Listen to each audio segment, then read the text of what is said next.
Thank you for coming and taking the invite. So my name is Chris. You can catch me on Twitter, Salt and Burnham. You can catch me on Blue Sky, ChrisDeMars.net, Senior Developer Advocate here at TuxCare. You already know what we're about. If you didn't, you wouldn't be sitting here. So if you want these slides, you can get the slides and all the resources. And then since I'm recording the talk, if you want to watch this back, once I get it edited, I'll post it, and then you can be notified when the video drops. So the title of the talk, The Men in Black Know What's in Your JavaScript and How to Fix It. Do you believe in the Men in Black? The real Men in Black. It's all good. So there is a trigger warning, so if you are not into aliens and UFOs and UAPs, you might not like it, but... Unidentified access points. Right, yeah, exactly. So if I had to ask you what this has to do with this, what would you say?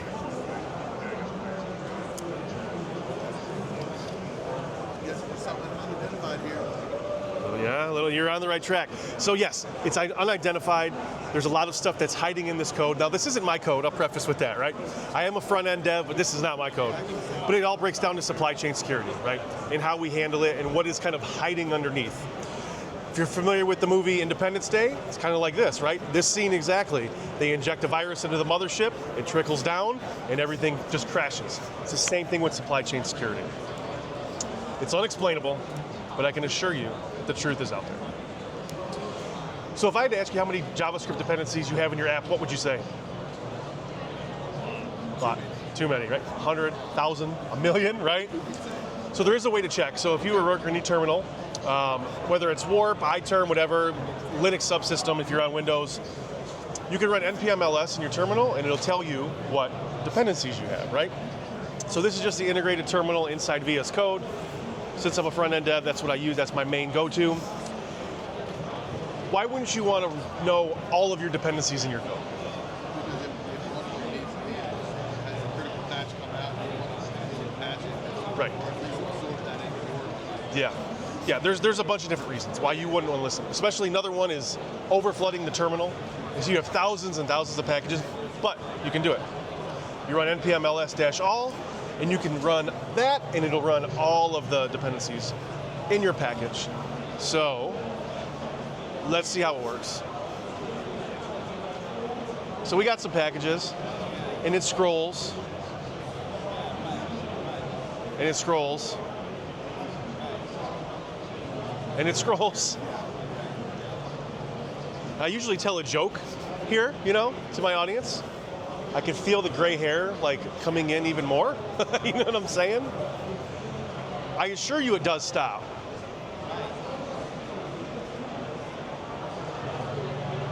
At some point it stops. There. So that will list all of your dependencies within your project, right?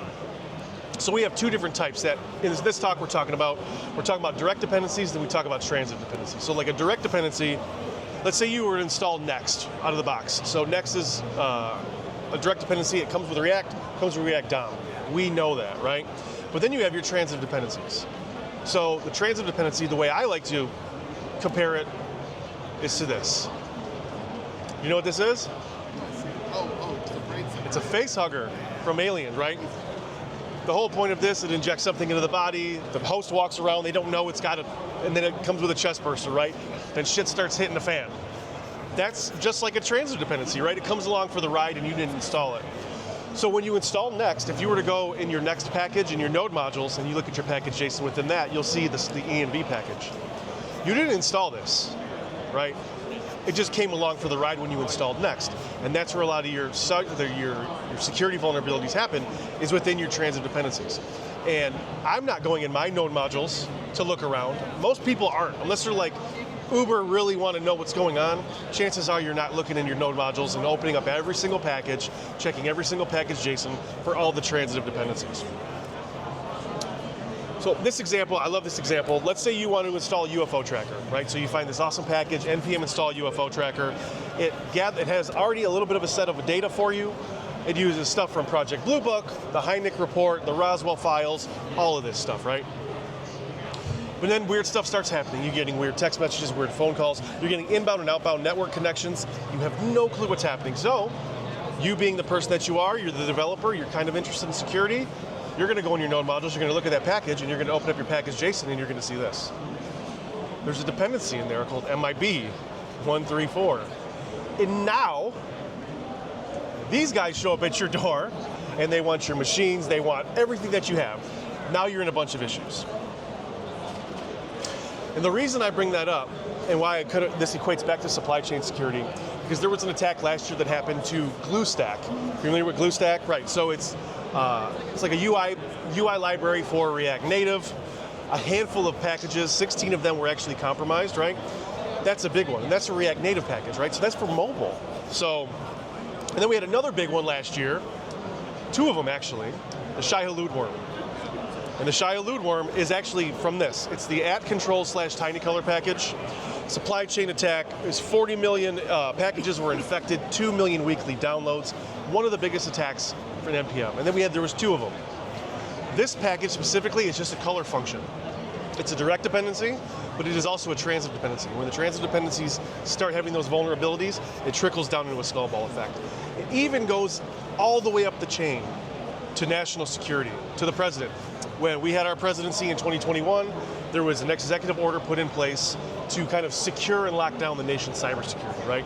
So you can check that out. Like I said, the slides will be available. You can go to that. I can't explain government jargon, and I'm also not a lawyer, so just go check it out if you want.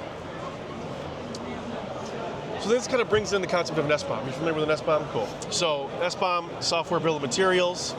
You could sort of think of it like a recipe or a flight manifest or a packaging slip. It has the names, the versions, the hashes, all of the metadata that makes up all the packages that you have installed in your machine. But why do we need it? Transparency for number 1. We have to know what's going in our packages. We have to know what we are shipping down the wire. And then disclosure. Not just UFO disclosure, but we need to know what we are bringing to the table. And companies and organizations and clients also want to know that you are giving them safe software to use, because chances are most of it's open source that you're using for your closed source product. Critical for 2 main things, security and compliance. You want to make sure it's secure, and you want to make sure that you're following all compliance standards and laws, because the last thing you want is a compliance fine. Last thing your company, your CEO wants is a compliance fine. So when we talk about SBOMs, we're talking about the whole SDLC, right? There's 6 different types. And if you want to go research them, you can. But there's a design SBOM, we have a source SBOM, we have a build SBOM, an analyzed, deployed, and then a runtime. So I'm going to show a demo on SBOMs in this one. It's kind of just like a baseline SBOM that you can do. One thing to keep in mind though is that it's not a lock file. Not a lock file, or a package file. Sometimes you think, or people think that, oh, we have a package lock file, we have a yarn lock file, that's good, that's our SBOM. It's not an SBOM. It'll pull from all these things, but it is not considered an SBOM. So we have a couple big problems too on the front end side of things. One of them being typo squatting. So familiar with typo squatting? Cool. So you know what typo squatting is. One of these things is not like the other, right? Muscle memory, I've installed Express plenty of times. NPMI Express, I don't need to go to Express's website, I don't need to go to NPM's registry to copy it. I know what I'm doing, but I might miss an S and think, oh, well, it's installed, it's no big deal. Am I gonna go into my node modules and find out? No, I trust that the package I installed is the package I installed. Because if it wasn't, I would just build it myself, and I'm not that smart. Right? I trust developers that are making these packages. But there are a lot of malicious actors out there, and this would not be a talk without a hacker's reference. One of my favorite movies. This is what got me into web development in '95. I've been writing code since '96. I love this movie. Dave Murphy's amazing, but there's a lot of malicious attackers out there, and he wasn't a malicious attacker later in life. But these are things we have to be cognizant, right? And there's also increased requirements for SBOMs nowadays, where we used to never have SBOMs back in the day. It's a relatively new concept, but client trust building is huge, right? We have policy recs. They want policy recs around that. Process for older solutions. So your older code that's out there, there's probably not an SBOM for it. So it needs to be updated with the proper security in place.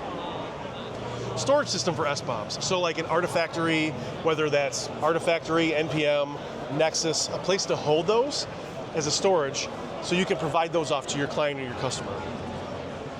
And then accessibility to them, being able to have them there for your client and customer when they need them up to date. So there's a few ways you can install a tool. In this demo, we're using Syft. Syft is by a company called Anchor. You can install it the recommended way with curl. That's fine. If you like playing with Brew and you're on a Mac, you can just Brew install Syft. If you're on Windows, we didn't forget about Windows. You can use Chocolatey. Microsoft also has their own SBOM tool as well that's verified. So if you're like super deep ingrained in the Microsoft ecosystem, you can use that. There's two popular formats to generate an SBOM. You have SPDX and CycloneDX. It's up to your organization, your architecture team, your security team, on what format you choose, right? Because it's got to be consistent across the organization. So let's generate some SBOMs. So in this example, we are using Syft, and Syft's going to go through, it's going to read the package JSON file, it's going to create an SBOM. That's what the SBOM looks like. It's machine readable. It's not human readable. But there's a tool out there called JQ, and JQ can format JSON files. So if you pass this through JQ, you can give it another name, so SBOM-pretty.json. It will generate a whole new SBOM for you, and it'll be just like that. So you can read it, and you can break it down. Now you might not be able to understand what's going on, but your security team, your architecture team, and your client teams will understand what's happening there. So that's one way to generate them on your end. You can also do this in a GitHub workflow. And you can also do SBOM security. So you can do security within your security. And so Gripe makes a product, which is another company by Anchor, and then Sneak, and Sneak is over here. Sneak is an amazing company. So what this tool does, you can generate the SBOM, and then you can run Gripe or a Sneak tool through it, and it'll tell you the different vulnerabilities within that SBOM, which is pretty sweet. It's hard to see because I'm over here on this edge, but I like watching it happen. So it generated the SBOM. We have the SBOM.json. We don't have to pretty print it if we don't want to, because it's still going to get the same output, right? Because it's machine readable. So you run it through Gripe, you pass it, and then it tells you the vulnerabilities, the CVE, which is common vulnerability and exposure.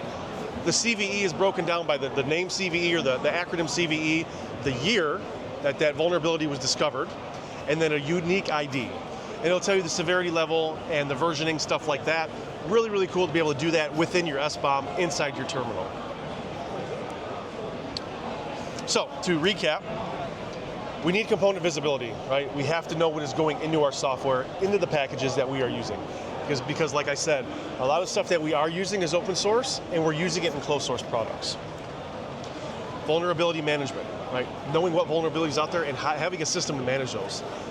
Part of the SBOM, a VEX report, using Gripe, that's a good kind of a process for vulnerability management. Supply chain security, that's what we're sort of in the business for, right? Especially if you're a software as a service company and you're providing something for somebody, supply chain security is crucial.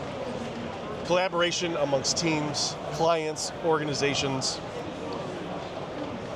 and then compliance. It's a big one. You want to make sure that you're compliant. So I'm going to close it out with this. I'm not saying it was the aliens, but it was the aliens. Here's the show notes again. I don't think anybody needs it because you scan yours. That's me. That's my time. Follow me on Twitter. Follow me on Blue Sky. Follow me on LinkedIn. And that's 14-minute lightning talk right there. Thank you.